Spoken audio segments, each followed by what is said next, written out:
Olá, seja bem-vindo à TV Estadão. A gente tem feito uma retrospectiva dos principais assuntos que mexeram com o mundo da política em 2013. Hoje, nosso último dia desta série, nós vamos falar sobre as investigações sobre um suposto cartel que teria atuado no setor de trens e de metrô, não só aqui no estado de São Paulo, mas também em outros estados e também em nível nacional. Para falar sobre esse assunto, está aqui comigo o diretor executivo da ONG Transparência Brasil, Cláudio Weber Abramo.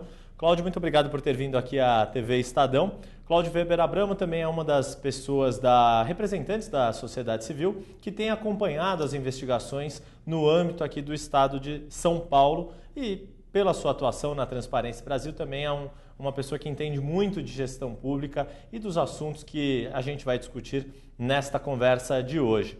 Cláudio, boa tarde, muito obrigado por ter vindo mais uma vez. Queria que você explicasse um pouco para os nossos espectadores em que pé que estão as investigações. Vocês têm acompanhado as investigações aqui no âmbito do governo estadual e a comissão, da qual você é um dos integrantes, fez as suas críticas, tem ressalvas ao modo como as coisas estão sendo feitas. Queria que, para a gente começar, você fizesse um balanço do que aconteceu até agora em termos aí de investigações administrativas em relação ao cartel. Certo, você bem disse, são as investigações administrativas, né? Essa comissão a que você se referiu, da qual eu participo representando a Transparência Brasil, existem outras entidades, ela só acompanha aquilo que ocorre no âmbito administrativo, ou seja, a comissão não tem contato com as investigações do Ministério Público, polícia, não sei o que, isso aí é outra área, né? Somente na área administrativa, o que tem suas limitações, é claro, né? Porque senão as investigações do Ministério Público avançam numa certa direção que não tem intersecção, né, necessariamente com aquilo que a gente acompanha lá naquele grupo, né, de acompanhamento. Muito bem.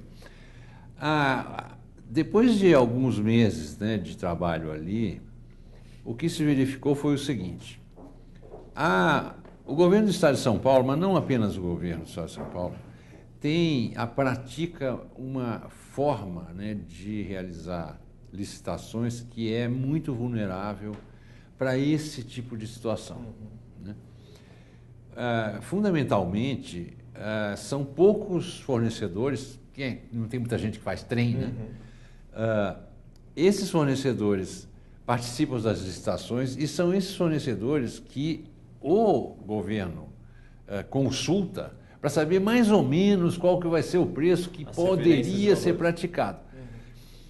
Então, esse assunto da formação do que se chama o preço de referência, ou seja, eu quero comprar um trem, quanto que eu posso gastar? Então, o governo precisa saber mais ou menos, eu posso gastar mais ou menos por aqui. Como, né? Quando você vai fazer compra, você vai eu vou comprar um tomate, exatamente, quanto está o preço do tomate no mercado, só que é como se você perguntasse para os produtores de tomates que vão lá e acertam o preço. Exatamente. Né? Eles vão lá e perguntam para os fabricantes de trem. Aí os fabricantes de trem dizem, bom, nós vamos cobrar tantos reais, tantos milhões de reais.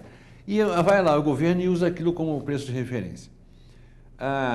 Agora, isso é mais ou menos como se você fosse à padaria, né? E diz assim, faz aí um sanduíche de queijo para mim. Aí o sujeito diz lá, bom, vai custar R$65. Aí você diz, tá bom, né? Não, você não diz tá bom. Você diz, não, senhor. Que de jeito nenhum. Ou você negocia ou você vai para outra padaria. Esse tipo de coisa que é comum, né? Não apenas nessa área e não apenas em São Paulo, né? É uma vulnerabilidade muito grande. Coloca, né, as compras públicas nas mãos dos fornecedores. Né?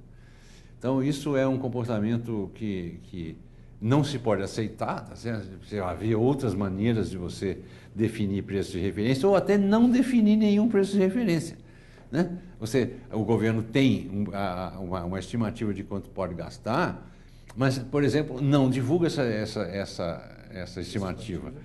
Ou deixaria o mercado, seria o deixa no mercado. Agora, então teria que ter modos porque o governo precisa saber mais ou menos quanto pode gastar. Mas existe mercado internacional, existem outros órgãos públicos que compram trens, metrôs, etc., pelo mundo, né?